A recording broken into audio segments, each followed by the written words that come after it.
preguntarle, en estos días hemos estado publicando varios resultados de la Auditoría Superior de la Federación que se dieron a conocer. Entre ellos se detecta que en el Tren México-Toluca hubo un disparo de inversión en costos del 80% y además pues hubo pagos que no están justificados por más de 700 millones de pesos. A ver, en esta nueva etapa de su gobierno, ¿qué diferencia va a haber en estas obras? Había una visita el próximo jueves que se pospuso, saber también por qué. ¿Por qué también hoy se cancela el inicio de la reconfiguración de la refinería que tenía programado en Hidalgo? Y saber qué habló ayer con Germán Larrea, si tuvo oportunidad de plantearle el tema de los mineros. Muchas gracias. Bueno, pues estamos enfrentando lo que es de dominio público, una situación de muchas irregularidades, una herencia de obras inconclusas, de inversiones sin beneficios. Parte de esas obras, que desafortunadamente no es la única, es el tren Toluca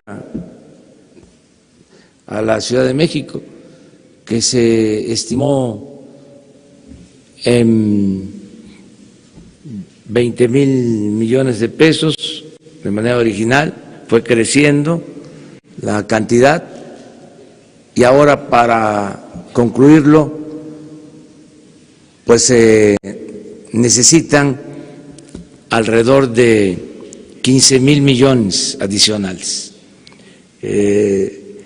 más lo ya invertido. En total costaría 65,000 millones de pesos, lo que se estimó en 25,000 millones. Pero así está todo. Ayer hablamos también de estas plantas de fertilizantes que compraron, que se comprometieron recursos por alrededor de 2,000 millones de dólares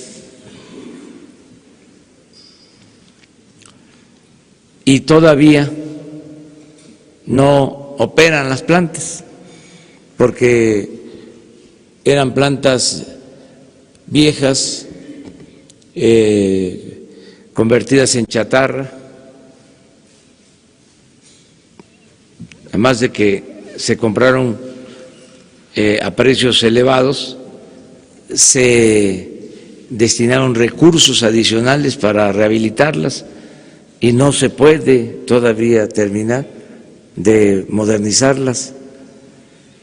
Entonces, en todos estos casos vamos a presentar denuncias para no ser nosotros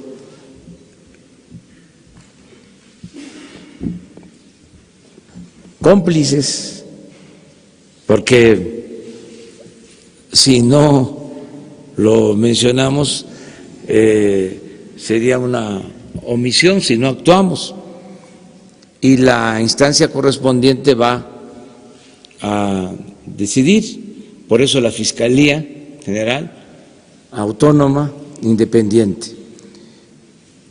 Pero pues son muchos temas así. Presas, hospitales, gasoductos, universidades,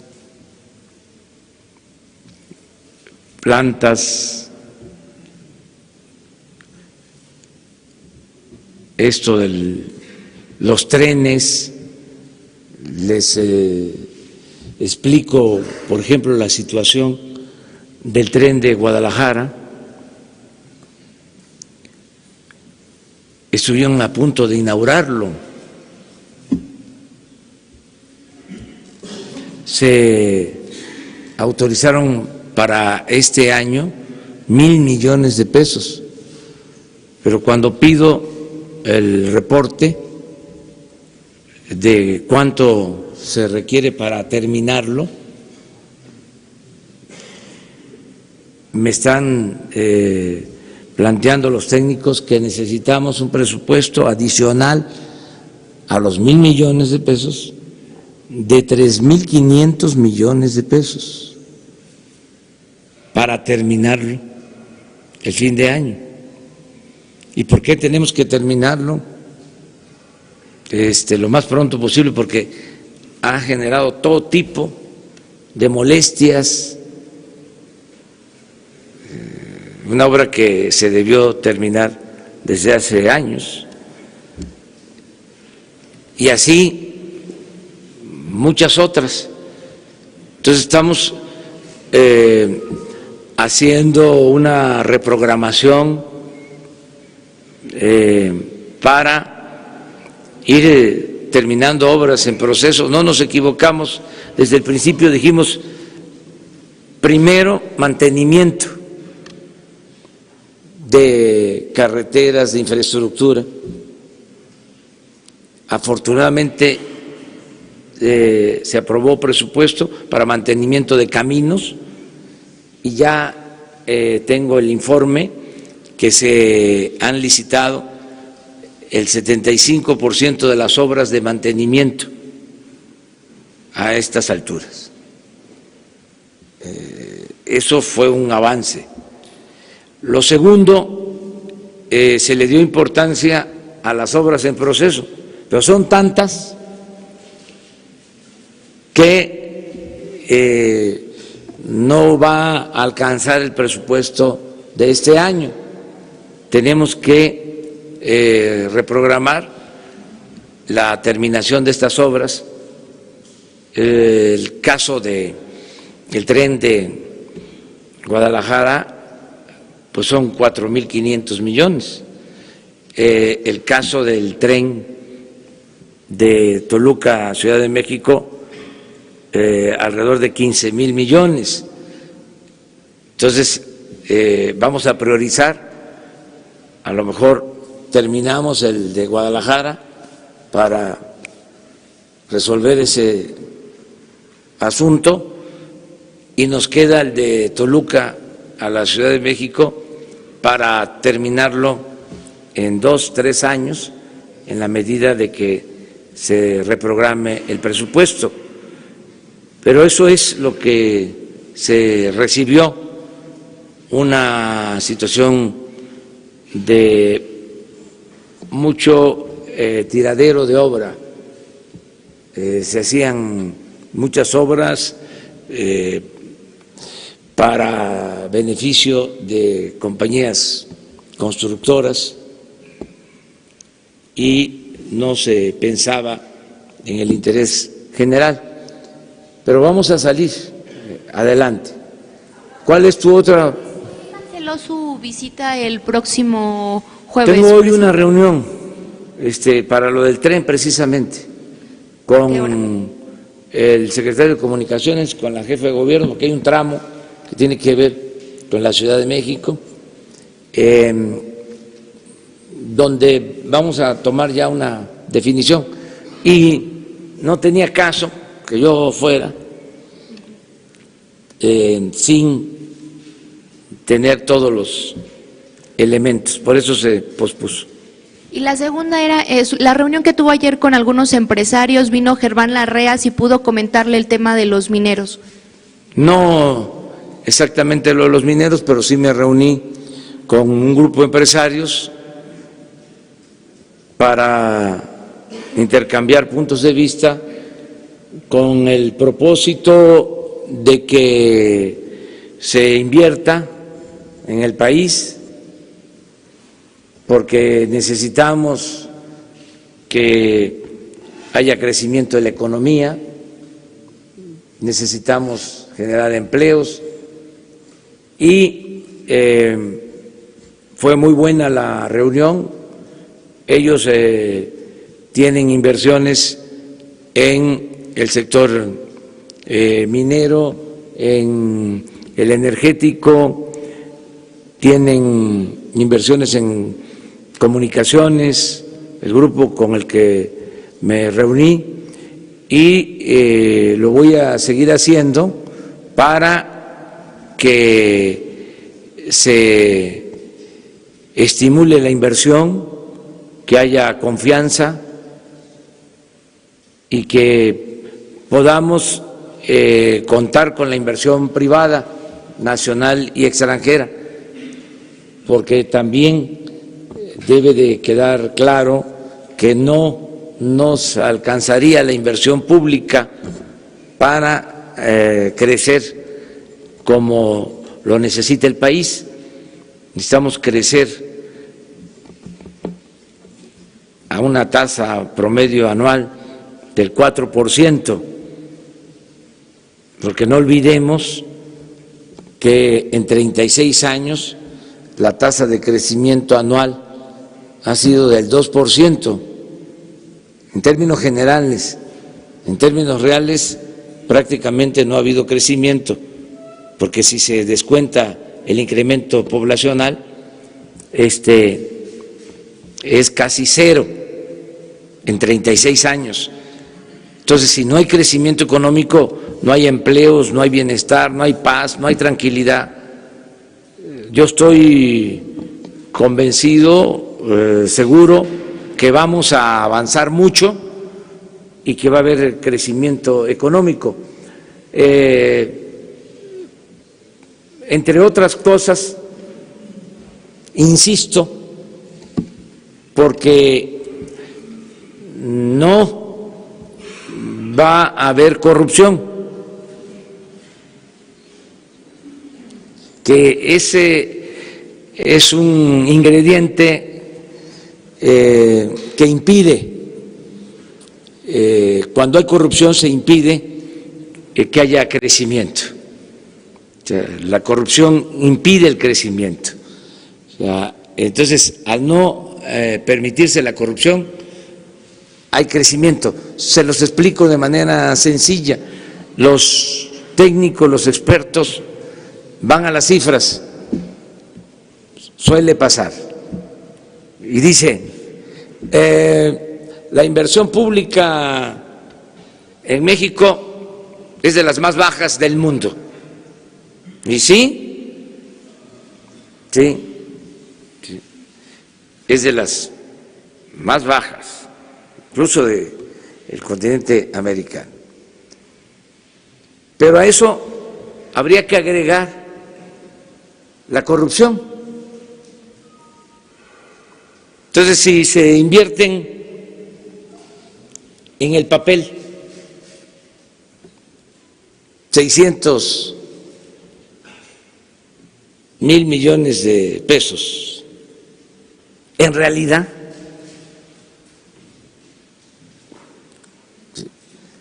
son efectivos, si acaso, 300,000. Porque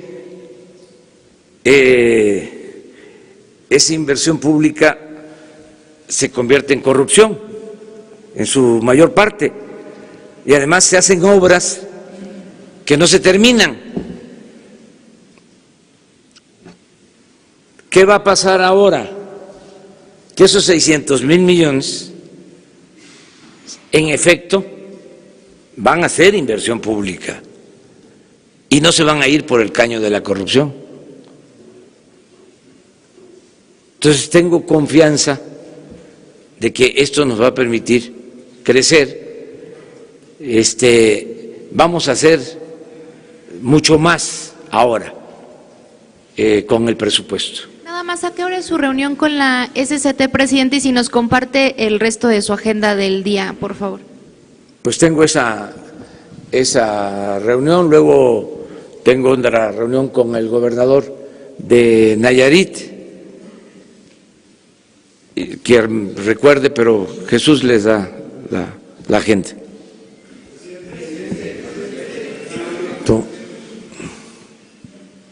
Vamos a 3 aquí, 3 y 3. Buenos días. ¿Qué información tiene sobre los refugios de mujeres en situación de violencia? Porque los recursos federales no están llegando. ¿Hay alguna razón en particular para frenar esta ayuda? También ayer el vicepresidente de Estados Unidos le pide reconocer a Juan Guaidó y en este mismo tema pedirle una opinión de lo que sucedió ayer con el periodista mexicano Jorge Ramos, allá en Venezuela. Bueno, gracias. Mire, nada que signifique justicia va a ser hecho a un lado. Que quede claro. Refugio de mujeres maltratadas, discriminadas, en riesgo, todo eso se mantiene. Eso y más. Lo que estamos haciendo es terminar con los gastos superfluos. Les voy a dar un ejemplo, 2 ejemplos, y pueden ser 3. Miren, 1 millón de personas con discapacidad ya están recibiendo, no todos, pero ya muchos, y yo espero que en un mes todos están recibiendo una pensión de 2.550 pesos cada 2 meses. Todas las niñas y todos los niños con discapacidad del país. Pero al mismo tiempo existe el Instituto para la Atención a Personas con Discapacidad. La pensión a 1 millón de personas con discapacidad, que significa una inversión sin precedente, nunca en la historia de México se había destinado tanto, y les invito a que revisen el gasto público sobre esto. Hablamos como de 18.000 millones de pesos. Pero se creó un instituto. El instituto tiene 600, 800 millones, algo así. Entonces, ¿qué estamos haciendo? Pues que ese instituto, los recursos de ese instituto, se sumen para el apoyo a personas con discapacidad. Porque antes todo era el instituto. Para niños de la calle, un instituto.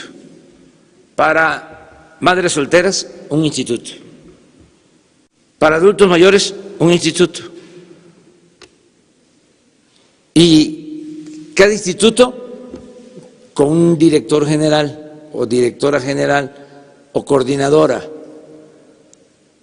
con sueldos de 150 a 200 mil pesos, con direcciones, jefes de departamento, ¿sí?, viajes al extranjero, porque había que ir a aprender, ¿no?, a Europa, cómo hacerle.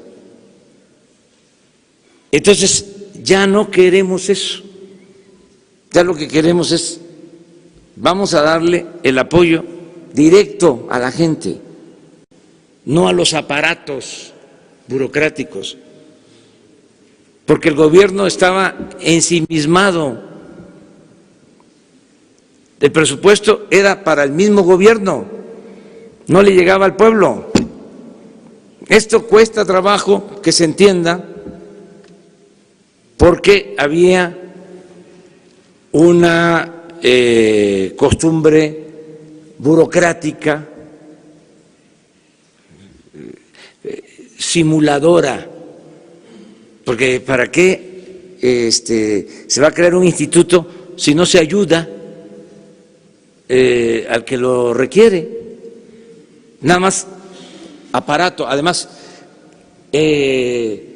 porque el neoliberalismo tuvo que ver también con la formación académica, las famosas políticas públicas, se iban al extranjero a tomar cursos y era para eso, para venir a crear institutos, ¿no?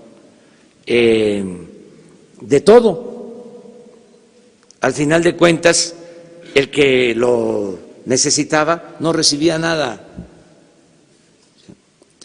Les comentaba yo ayer, antier, organizaciones sociales, organizaciones de la sociedad civil, organizaciones no gubernamentales, recibían alrededor de 30,000 millones de pesos. No, mejor de manera directa. Si el mexicano no es menor de edad, ¿para qué la tutela? ¿Para qué el intermediarismo? ¿Por qué no de manera directa? Y para que le llegue el apoyo y le llegue completo. Es una especie, con todo respeto, de las bolsas de moches que existían. Por eso no les costaba trabajo aprobar el presupuesto, porque a cada diputado le daban para que distribuyera presupuesto. Eso es indebido, es ilegal. Por eso es el gobierno, por eso es el poder ejecutivo. No puede haber un gobierno paralelo. Entonces crearon toda esta concepción de la sociedad civil, también satanizando al gobierno, estigmatizando al gobierno. No, si las acciones se llevan a cabo a través del gobierno, no son eficaces y además se roban todo. Luego entonces, mejor dennos a nosotros el dinero. La política, por ejemplo, de deducir impuestos para fomento del arte, de la cultura, presumir con sombrero ajeno. Una empresa que no paga impuesto, se les regresan los impuestos para que ponga un museo de arte popular. Pues sí, nada más que ese dinero no entró a la hacienda pública. Ya esa política no va a continuar. Vamos a cambiar las cosas. Acerca de lo de Venezuela, no quiero meterme en opiniones de ninguna índole.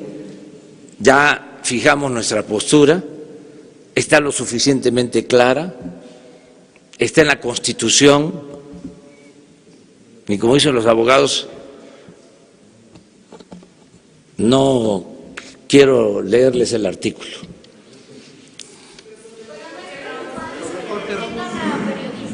La retención de un ciudadano mexicano no merece que el presidente de la República se pronuncie al respecto. Sí, nosotros somos partidarios de la libertad de expresión, de el respeto que debe de haber para el ejercicio libre del periodismo en México y en el mundo. Eso es lo que puedo señalar. Va a hablar, soy Agustín Velasco de Uno TV, va a hablar con el periodista, lo va a buscar para platicar con él, aunque sea desde ahora le expreso mi solidaridad, desde aquí. Lo que no quiero es involucrarme en un asunto que está muy polarizado. No quiero ser candil de la calle y oscuridad de la casa. quiero primero atender nuestros asuntos, pero además apegarme a la política de principios que siempre se ha aplicado, desde luego, en los mejores tiempos. Sí. Aquí sí rectifico, no siempre. La política de no intervención, de autodeterminación de los pueblos y solución pacífica de las controversias. Entonces, no quiero meterme en esto, es muy claro. México va a ser respetuoso, sí, de la decisión que tomen otros pueblos y otros gobiernos. O sea, a nadie nos gusta que nuestros vecinos o quienes viven en la colonia se metan en los asuntos de nuestras familias, que se metan a nuestras casas. Y no olvidemos, el respeto al derecho ajeno es la paz. Presidente. Ahora, ¿quiénes somos nosotros para entrometernos y juzgar sobre lo que sucede en otro país? Presidente, ¿qué pueden esperar? ¿Qué pueden esperar los mexicanos que se encuentran en Venezuela de su todo gobierno? Nuestro apoyo, eso es distinto. Todo nuestro respaldo, y esperemos por eso de que se solucionen los problemas de manera pacífica, que no haya violencia. Somos partidarios de la no violencia. Y no quiero hablar más.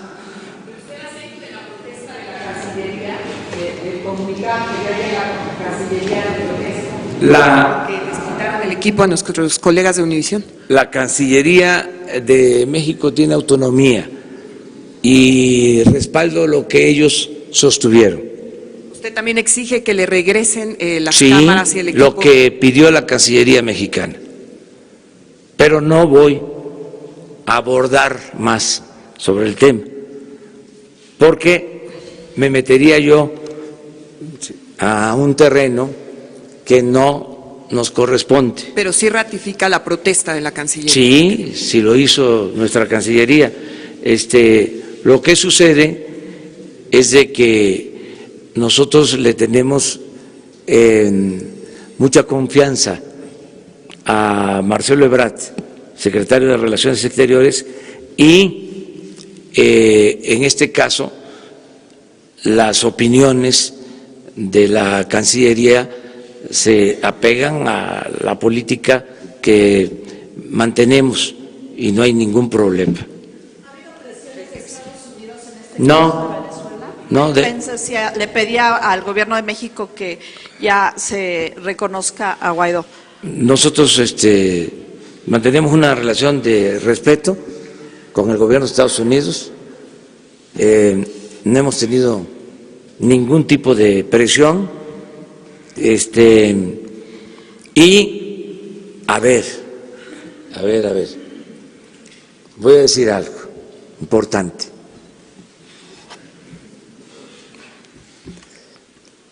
Convoco respetuosamente a las partes en conflicto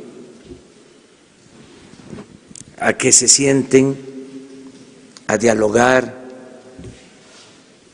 y a buscar una salida pacífica.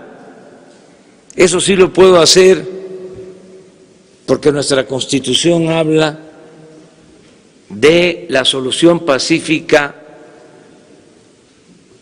en controversias. A eso convoco, no a la polarización, no a la confrontación, no a la manipulación. mucho menos a la violencia. Entonces, esa es mi postura: solución pacífica al conflicto mediante el diálogo. Y agrego algo más para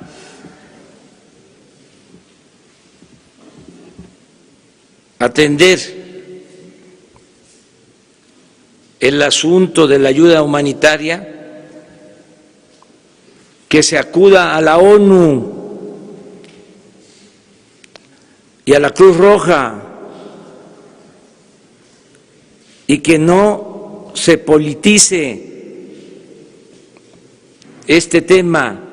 Lo digo con todo respeto. Y termino con la frase de Juárez: nada por la fuerza, todo por la razón y el derecho. Ya estoy expresando, pero ni siquiera me gusta la palabra condena. No uso yo eso.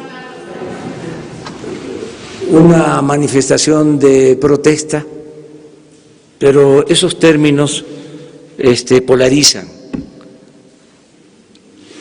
Ni cuando era yo opositor los usaba.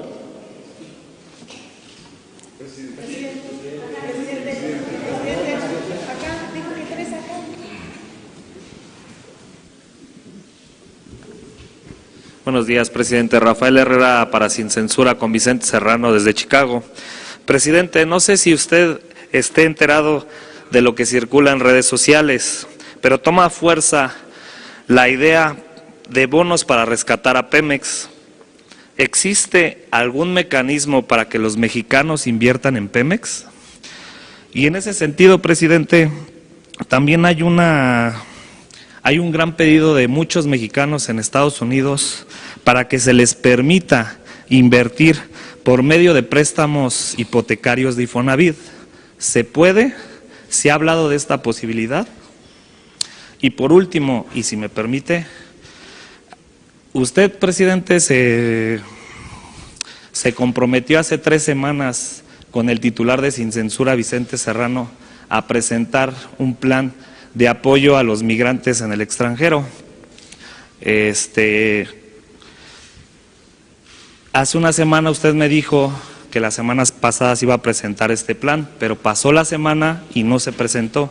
¿Nos podría adelantar, presidente, si ya tiene algún avance de inversión, una cifra de inversión, y cuáles van a ser las prioridades de este plan?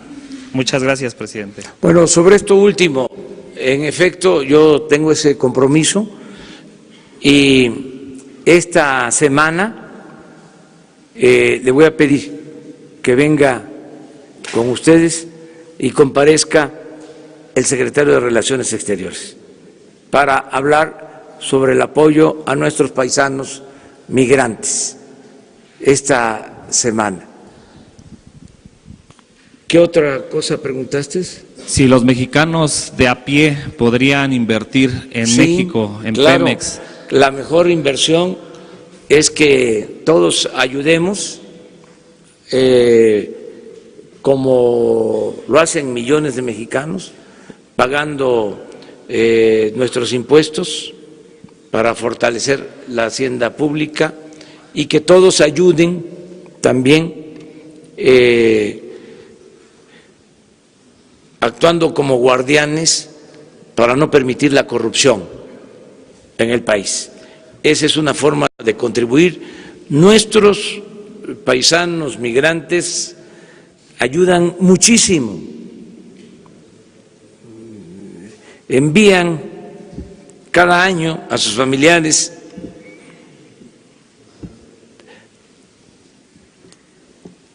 más de 30,000 millones de dólares. Es la fuente principal de ingresos que tiene nuestro país.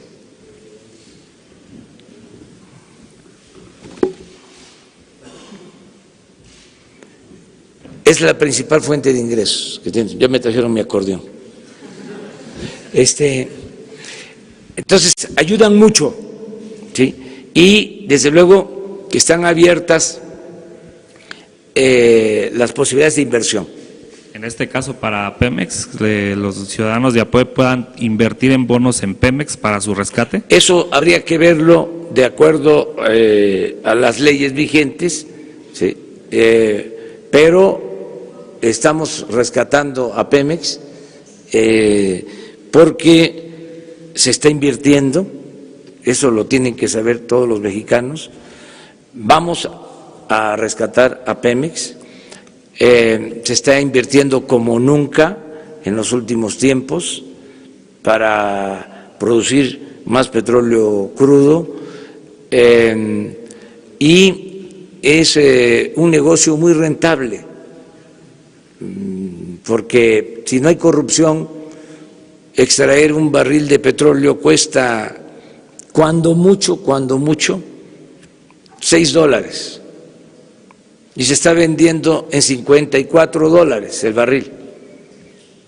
O sea, no hay ningún negocio tan rentable como la extracción del petróleo. Lo que pasa es que se esmeraron en buscar destruir a Pemex, como se esmeraron mucho en destruir al país. Con la política neoliberal, con la política de pillaje, pero afortunadamente, como una bendición,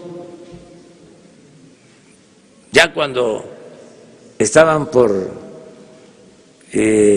terminar la obra de destrucción, sonó la campana. Se llevó a cabo la elección del día 1 de julio del año pasado. Y la gente dijo, basta, va a haber un cambio, va a haber una transformación. Eso es la salvación del país, eso que hicieron todos los mexicanos. Y eso mismo, porque con todo respeto son muy mezquinos, les molesta a algunos. Por eso apuestan a que fracasemos, se van a quedar con las ganas. Ese sí es un desafío, es un reto. Vamos a rescatar a Pemex y vamos a rescatar a México.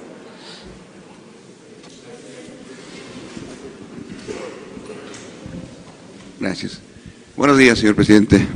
Bueno, pongo de pie para que las redes sociales no nos digan de cosas. Ok. Urbano Barrera, del diario Ovaciones, señor presidente. 3 preguntas. La primera, entendemos las variaciones en el costo de la gasolina, pero quisiéramos que le dijera a la sociedad si está comprando la gasolina a mejor precio, sin moches, sin corrupción, si está limpiando toda la cadena, ¿por qué para usted el incremento en el combustible, en la gasolina? La segunda, ya casi está lista la Guardia Nacional, está perfilado todo el esquema de seguridad y se va a apoyar la seguridad pública.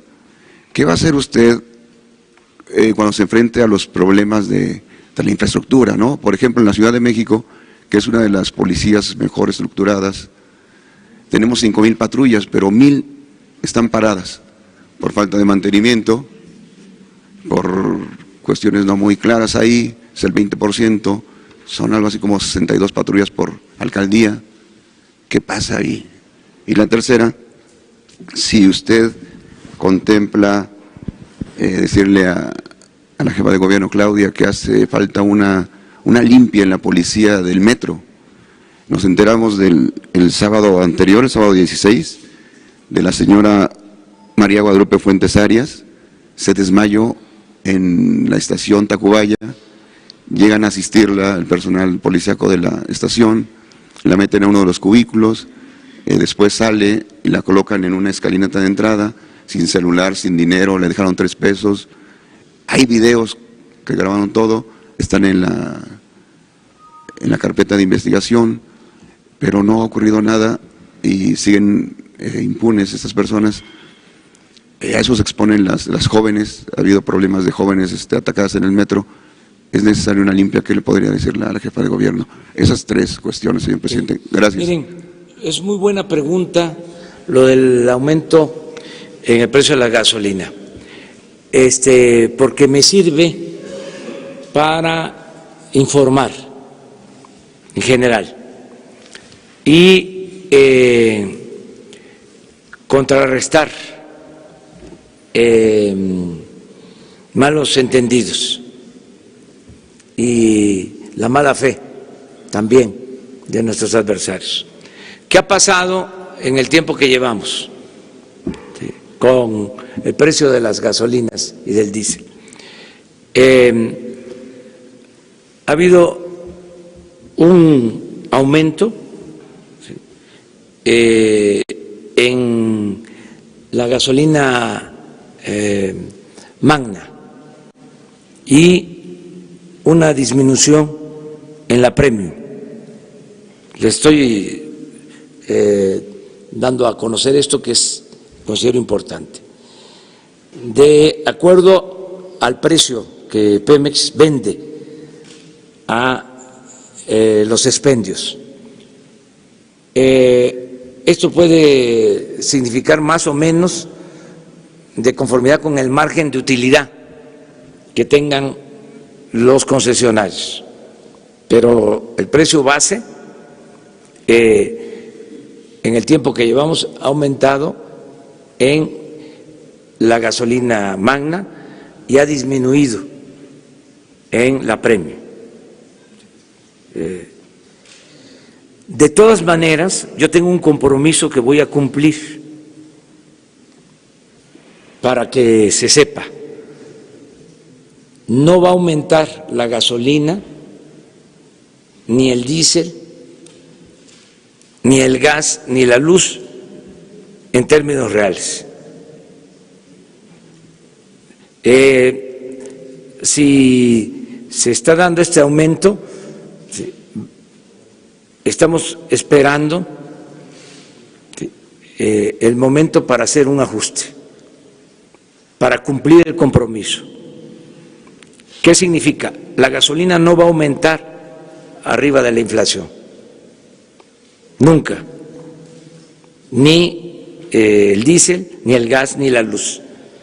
Y digo esto porque en mis giras, en algunos casos me muestran recibos de luz que vienen por arriba de lo normal. Y ya di instrucciones para que se revisen, porque no quiero de que al interior del gobierno los que tienen que ver con esto nos estén jugando chueco para provocar inconformidad con la gente. Entonces, decirle a la gente que voy a cumplir con el compromiso de que no aumenten los precios de energéticos en términos reales. Voy a cumplir eso. Acerca de lo de la Guardia Nacional, es una muy buena pregunta. Hoy trabajamos sobre eso. Les puedo decir ahora con más información, con más elementos. El pueblo de México no tenía protección. No habían elementos del gobierno federal encargados de la seguridad pública. Se reducía a 18,000 elementos de Gendarmería y de la Policía Federal, que además tenían otras encomiendas. No había protección para garantizar la seguridad pública. Por eso lo de la Guardia Nacional es un avance, porque este año vamos a contar, para empezar, con 80,000 elementos. El año próximo va a aumentar a 100,000 y vamos a tener en el 2021 125,000 elementos en 266 coordinaciones territoriales. Ya estamos trabajando con ese propósito y eso me da mucha tranquilidad porque vamos a poder resolver el problema de la inseguridad y de la violencia. Acerca de abusos que se cometen, pues tiene que actuarse castigando esos abusos. No van a dejar de haber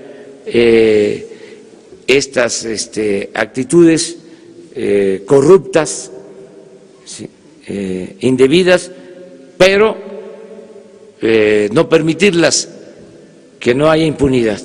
Eso es lo que puedo contestarte. Lo mismo, o sea, que se regularicen las cosas.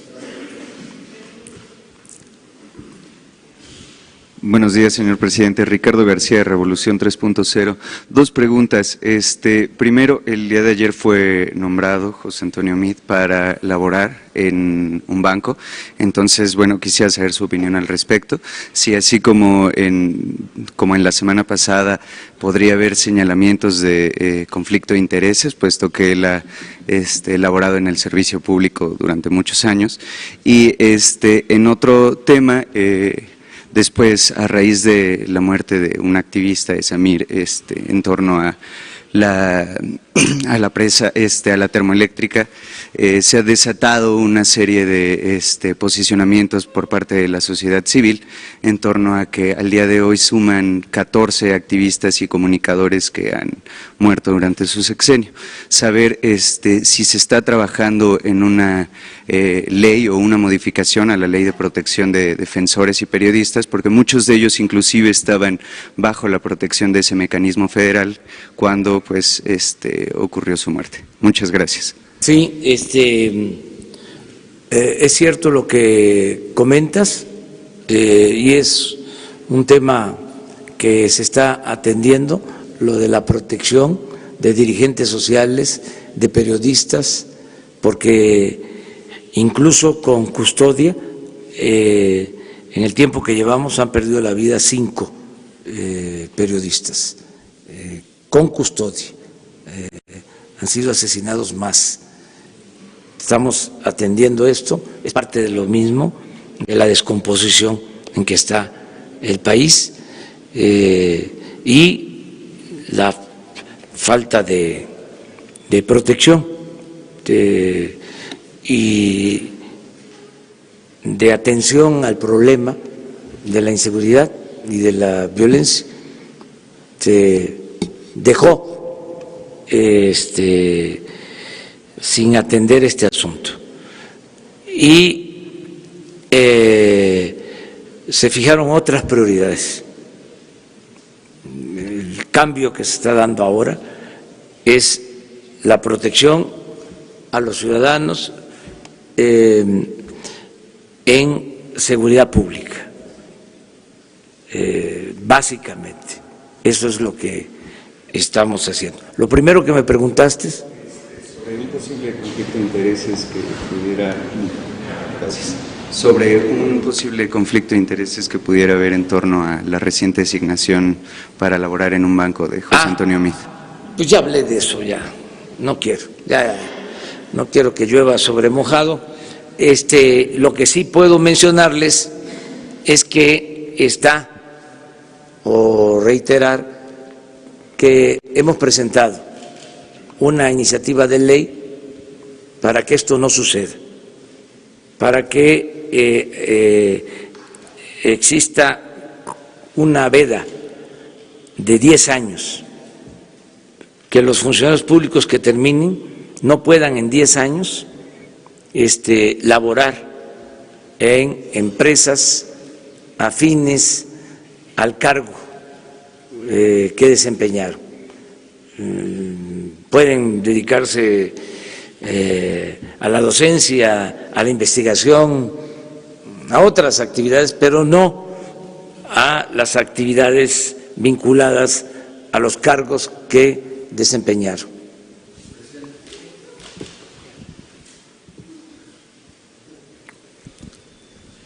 ¿Qué tal? Alberto Rodríguez, de SDP Noticias. ¿Tiene alguna opinión sobre este grupo que se anunció el fin de semana de Yo Sí Quiero Contrapesos, en el cual hay perredistas, panistas, activistas, que pues, como su nombre lo indica, quieren hacer un contrapeso al gobierno federal, si bien no queda claro a qué se refieren con contrapeso, si es que van a buscar formar un partido político, solo van a estar escribiendo en medios contra usted? Esa es una pregunta. Y la otra, hay conflictos laborales en Chapingo, en la UAM. La rectoría de la UAM sigue firme en que solo les va a dar 3.35% de aumento salarial, pero los sindicalizados se están quejando de que a lo mejor en este sexenio no se ha procurado que se eleven los salarios de los docentes, de los trabajadores de este sector. No sé si también tengo una opinión. Sí, mire, acerca de los grupos que se constituyen para hacer oposición al nuevo gobierno, pues es legítimo. Nosotros garantizamos el derecho a disentir. Entiendo que están desesperados porque no se repone el conservadurismo. Solo que no están haciendo bien las cosas. Yo les voy a dar a ellos un consejo respetuoso. Un buen consejo no se le niega a nadie. O sea, yo pienso que podrían los conservadores, los intelectuales orgánicos del conservadurismo en México, podrían formar una escuela de cuadros para crear a la nueva clase política conservadora del país, porque ese es el problema que tienen. Tienen ausencia de cuadros políticos. Entonces se desesperan y reúnen agentes, ¿no?, afines, los meten en un grupo, luego hasta ellos mismos dicen: yo no fui consultado, yo no estoy en ese grupo, pero es parte de la desesperación. Hay muy buenos intelectuales de derecha, conservadores, incluso con apariencias de liberales. Entonces podrían ellos hacer una escuela para tener a los políticos del conservadurismo, como ha sido siempre. Siempre ha habido un agrupamiento político liberal y un agrupamiento político conservador. Entonces, yo lo veo bien eso, o sea, que se reagrupen. ¿Qué sucede? De que están atravesando una crisis y se están precipitando, pensando que de la noche a la mañana pueden crear un grupo. No, tienen que formar cuadros, no sacar la nota, ¿no? Ya se reunieron tantos y van a hacer contrapeso, pero eso es muy ficticio, pues. Es como para decirles ternuritas. ¿Cree que Ricardo Anaya esté detrás de esta formación? ¿Cómo? ¿Cree usted que Ricardo Anaya esté detrás de esta formación? No, él podría estar en la formación, pero ellos hay escritores en la prensa fifí, en la academia, gente de derecha, de conservadores, pues, que es evidente que no les gusta lo que está sucediendo en el país, no nos ven con buenos ojos, están en contra de nosotros, pero bueno, todo eso es permitido, es parte de la democracia, es el derecho a disentir. Entonces, nada más que no hagan el ridículo, que hagan bien las cosas. Y lo de la UAM, si usted, si el gobierno está a favor de que haya Nosotros incrementos salariales. Cumplimos a las universidades con el compromiso de que cuando menos iban a tener el mismo presupuesto más inflación. Incluso hubo un error al principio en el manejo del presupuesto y luego yo acepté públicamente de que se les estaba dando menos y se les dio un presupuesto adicional. Pero tiene que ver con la política de cada universidad y ser respetuoso de las autonomías.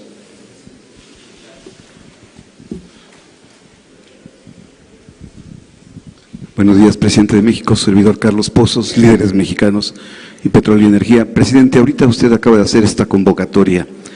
¿Pondría usted alguna fecha y ofrecería usted alguna instalación aquí en la Ciudad de México, el Castillo o Tlatelolco, para este diálogo que propone en Venezuela? Sí, si nos los piden las partes. México siempre estaría en condiciones de ayudar en la realización de un diálogo para conseguir la paz en cualquier nación. Están abiertas las puertas de nuestro territorio para que se dialogue, y ese papel de intermediación para que haya diálogo lo podrían hacer no solo los mexicanos, no solo nosotros, lo podrían hacer los uruguayos, diplomáticos de prestigio mundial, la ONU, incluso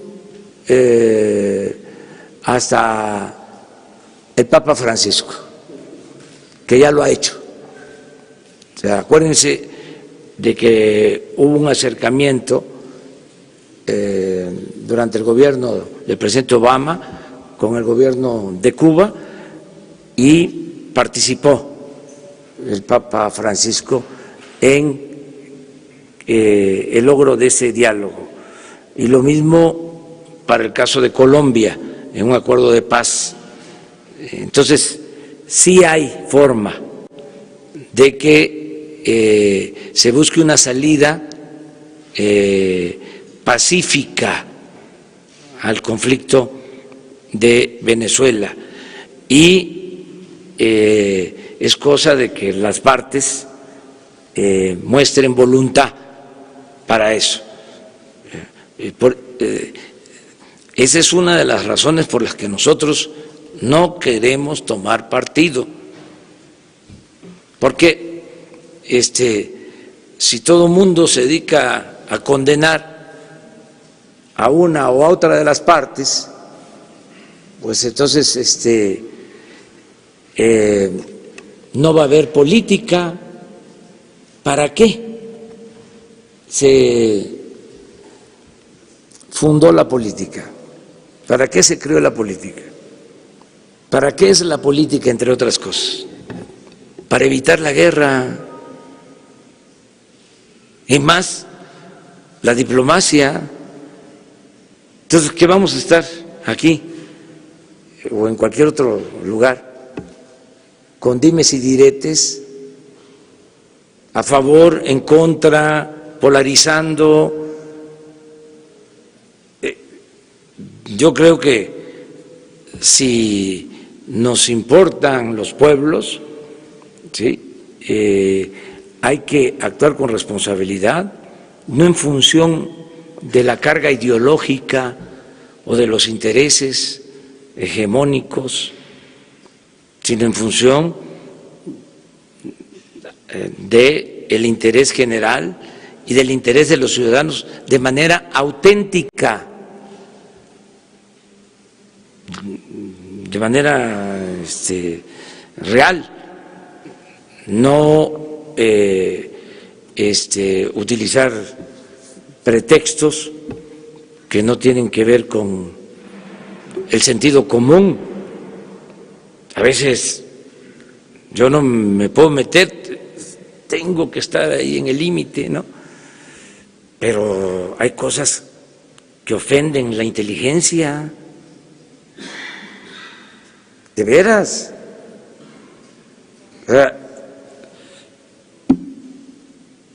Ofenden la inteligencia. Ya no puedo decir más. Me refiero a algunos pronunciamientos. No. Algunos pronunciamientos, pero hasta ahí la dejamos. Presidente, dos denuncias. El saqueo en Pemex continúa, el Pemex paralelo de los directores, subdirectores continúa, presidente. Le quiero decir que la empresa DMI Ingenieros y Petroquímica del Golfo con Clariant están poniendo en riesgo la estimulación para incrementar la producción de crudo pesado y llegar a los objetivos que usted ha señalado. Hasta el día de hoy también, señor presidente, en Houston, hasta hoy en la mañana funciona la oficina PPI, que es Pemex Procurement International, con 90 personas y continúan haciendo sendos negocios, para que usted lo tome en consideración. Y mi segunda pregunta, presidente, las cifras de turismo han caído. ¿Qué va a hacer el gobierno sin promoción turística en el extranjero? ¿Cómo atraer esa inversión para atraer turismo y sea el motor del desarrollo económico también? Bueno, acerca de lo último, todas las embajadas que tiene México en el extranjero van a ayudar en la promoción turística. Y la mejor promoción es el que haya paz y haya seguridad en el país. Lo que afecta más el ingreso de turistas es el ambiente de inseguridad. Entonces nosotros pensamos que vamos a resolver esto, va a haber paz, va a haber tranquilidad y van a llegar muchos turistas. Ya no hay el fondo del turismo porque había, vamos a decirlo físicamente, técnicamente,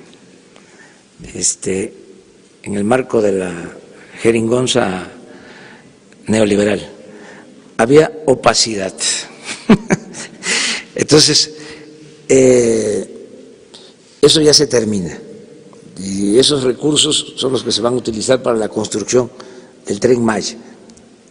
Y quienes manejaban estos recursos, pues no están conformes. Ya lo he dicho, habían oficinas en el extranjero. Nada más había un programa que se llamaba ProMéxico, con 60 oficinas en las distintas ciudades del mundo. Ustedes han visto aquí, en la capital o en cualquier estado de la República, una oficina pro Francia, pro Alemania, pro Estados Unidos, pro Japón. No, eran de las extravagancias que se cometían. Entonces se puso orden también en eso. Acerca de Pemex Internacional, es una empresa que está constituida desde hace mucho tiempo. Estamos limpiando esa empresa porque es la que compra los combustibles, es la que tiene la venta también del petróleo en el extranjero. Es una de las empresas más importantes, estratégicas. Se está limpiando de malos manejos. Hay mucha gente todavía, no solo en Pemex, en todo el gobierno. O sea, están ahí. Nos va a llevar algún tiempo, pero vamos a ir limpiando. Vamos a ir poco a poco, ¿no? Quitando gente que no ayuda. Y esa es una labor de ustedes. ¿Quiénes han ayudado más? De aquí, de esta conferencia, salió lo del subdirector de Pemex, ¿no? O sea, que no se le está juzgando porque no es juicio sumario, es, a ver, que se haga la investigación. Mientras tanto, espera, ¿sí? Pero salió de aquí, de este rango. Acaba de haber un caso en aduanas que se denunció aquí, ¿sí? También. Y así muchos otros. Entonces, que todos ayudemos, transparencia, ¿sí? Para que se termine con la corrupción. Terminamos contigo. Presidente, Damián Duarte de Instituto de Negocios de Política y Regional Corte de Sonora nos va a visitar el próximo sábado en nuestro estado. Y en Sonora tenemos algunas preocupaciones y planteamientos que tienen que ver con la política del gobierno federal. Uno de ellos es, tenemos la carretera interminable, tiene 20 años reconstruyéndose la carretera federal 15 en el tramo Estación Don Nogales. Se le han invertido 23,000 millones de pesos y no se ha terminado. Incluso Peña Nieto fue la última semana de su gobierno y la entregó sin terminar. La pregunta en particular es si hay un plan en ese caso en específico para terminar la carretera. El otro gran tema que tenemos en este momento, porque se acerca el calor y usted ha estado con nosotros en Hermosillo y en distintos lugares de Sonora, es el famoso subsidio para la tarifa 1F, que no nomás aplica a Sonora, también aplica a Baja California y algunas otras entidades como Chihuahua. Esto cuesta para el caso de Sonora 301 millones de pesos que aporta en buena parte la Secretaría de Hacienda. Preguntar si hay una determinación al respecto. Y la tercera y última, si es tan amable, señor presidente, tenemos una situación de inseguridad que nos preocupa mucho a los sonorenses en el sur del estado, particularmente en Ciudad Obregón, y se contagia continuamente a Empalme y a Guaymas con situaciones, válgame, pues de muertos casi de manera cotidiana. No se incluyó a Sonora ni a esta región entre las zonas de seguridad prioritarias, las 17 que definieron. Si hay un plan, porque incluso la gobernadora Pavlovich ya ha pedido que se considere esta región en específico por el problema que tiene. Muchas gracias, presidente. Sí, mira, muy importantes, puntuales tus tres preguntas. La primera, tengo el informe que la carretera la vamos a concluir en el mes de mayo. Sí. No quiero decir para abril o para mayo, pero el ingeniero Cedri acaba de estar en la revisión de el tramo que nos falta de concluir, que es el de Santana Nogales. Es ahí donde tenemos más problemas. Pero según su informe, en mayo se termina esta carretera, que es muy importante, atraviesa prácticamente todo Sonora. Es una carretera de concreto y sí, con un costo estimado de alrededor de 23, 25 mil millones de pesos. Esa es su primer pregunta. Ahora mismo voy a hablar con el ingeniero Cedri para que se cumpla con esto. Lo segundo, en Sinaloa me hicieron el mismo planteamiento sobre la temporada de calor y el subsidio que Hacienda destina para la energía eléctrica. Lo estoy revisando, este asunto, pero el propósito es que no se afecte a la población, que lo que ya es un compromiso del gobierno se mantenga. De todas maneras, lo voy a revisar, me lo han planteado en el norte del país, me lo plantearon, repito, en Sinaloa y ahora me lo planteas tú de Sonora. Sobre lo tercero, en efecto, de Sonora la zona con más violencia es el sur, de Cajeme, desafortunadamente, y no se incluyó en las primeras regiones prioritarias porque se hizo una revisión y aunque hay violencia en Cajeme, la situación de las 15 regiones que se seleccionaron es todavía peor que lo que sucede en Cajeme. Por ejemplo, yo les comentaba aquí que se seleccionó Tijuana porque teníamos hasta 20 homicidios diarios. Entonces se tuvo que actuar de inmediato y así se hizo la selección. Pero muy pronto,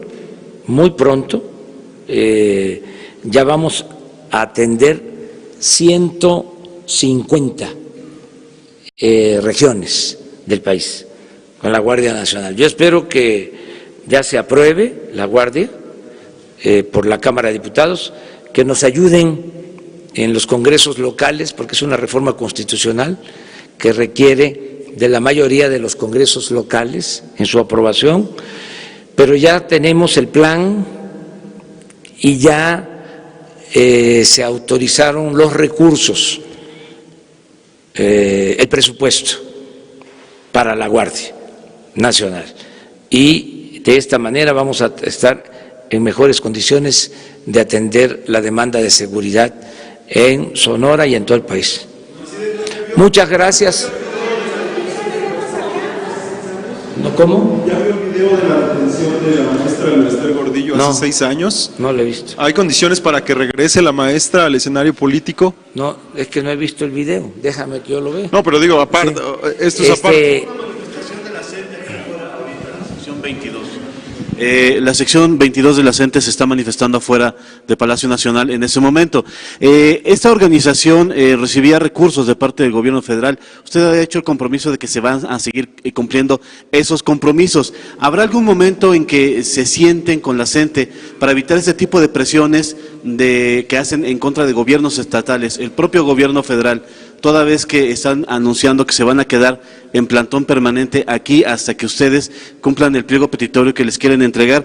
Y segundo, presidente, rapidísimo, hoy publicamos también que, de acuerdo con información del INEGI, durante diciembre se creció solamente al 0.2%.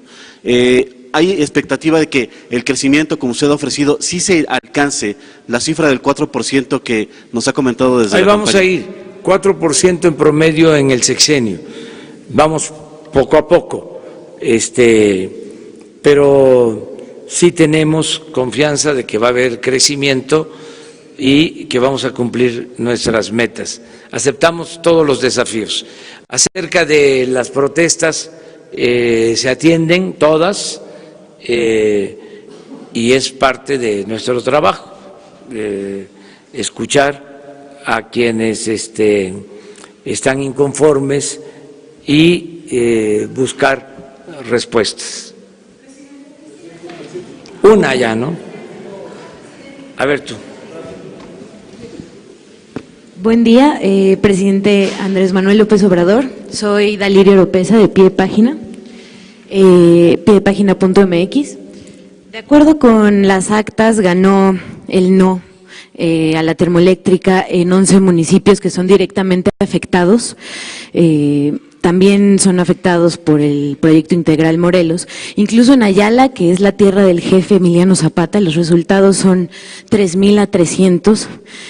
¿Cómo va a proceder el gobierno respecto a esto? En suma, ¿qué va a hacer su gobierno para garantizar el derecho constitucional internacional a que los pueblos sean consultados por sus modos propios? En Huesca hubo una asamblea en donde fue un rotundo no, igual se replicó en Hueyapan, en donde hubo un rotundo no. Entonces, por este lado, pues, ¿cómo se va a respetar el derecho a los pueblos a decidir? Y ¿cuál es la posibilidad de que a través de la UNESCO puedan pedir vulcanólogos y sismólogos para analizar la cuestión del proyecto integral Morelos, ya que pues varios riesgos han sido señalados por parte de la UNAM, de la UAP, de la UAM, en torno a los gasoductos que rodean el volcán?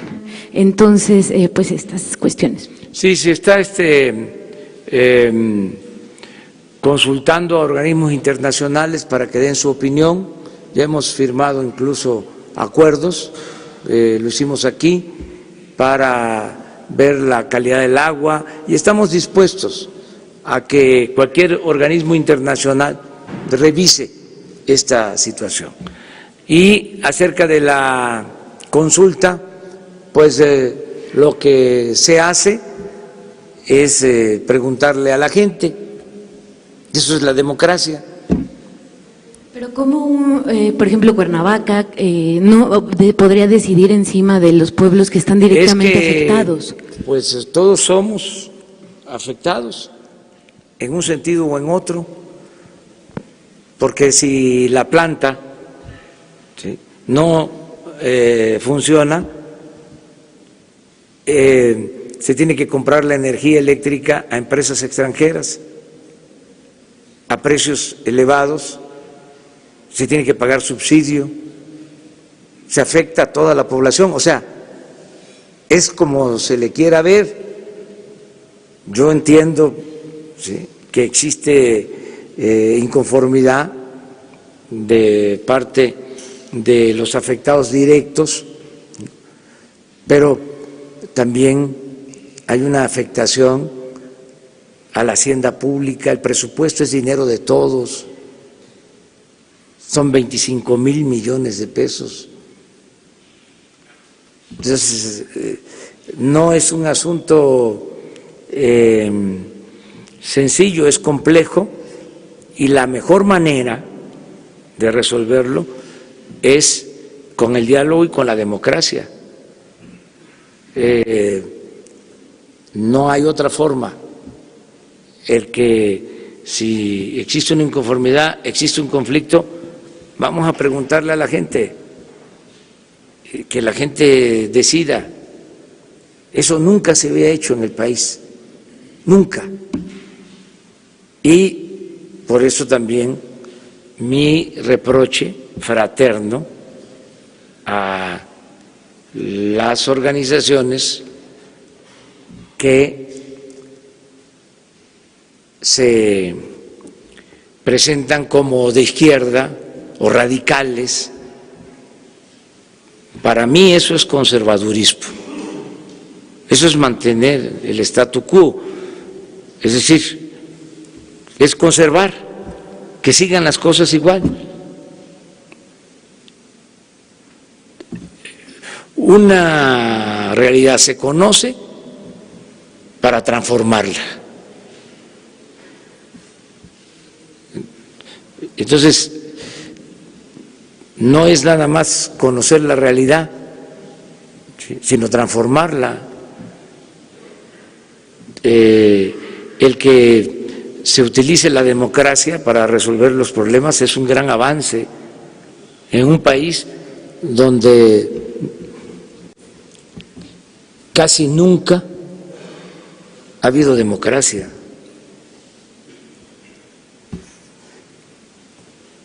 Es importantísimo el que, por ejemplo, no haya represión, el que hayan intentado frenar la consulta con actitudes antidemocráticas, de provocación, a quemar urnas, y que se haya actuado con tolerancia, con respeto, se haya permitido la libre expresión y además que ya se sepa, nosotros no vamos a reprimir al pueblo, no somos iguales, se van a quedar también con las ganas, porque ¿qué quieren los extremos? La extrema derecha y la extrema izquierda, que suelen tocarse, quieren vernos a nosotros convertidos en lo mismo. ¿Cuánto tiempo estuvieron diciendo? Bueno, hasta los movimientos más famosos, que fueron muy importantes en su tiempo, que decían, ¿para qué votar? ¿Cómo van a estar buscando votar por ellos si son lo mismo? Tuve que decir que no nos podían meter a todos en el mismo costal, que a mí me podían llamar peje, pero no era lagarto, ¿sí? Pero su planteamiento era ese, y por eso no llamaban a votar. Sí. Bueno, hubo una expresión de que representábamos el fascismo y nunca se han retractado, nunca han dicho absolutamente nada. Entonces, no votar fue siempre, ¿no? Y portarse bien con los gobiernos de derecha. Y ahora llegamos nosotros y como dice la canción de Calle 13, ¿no? Todos a portarnos mal. Bueno, ya, hasta luego.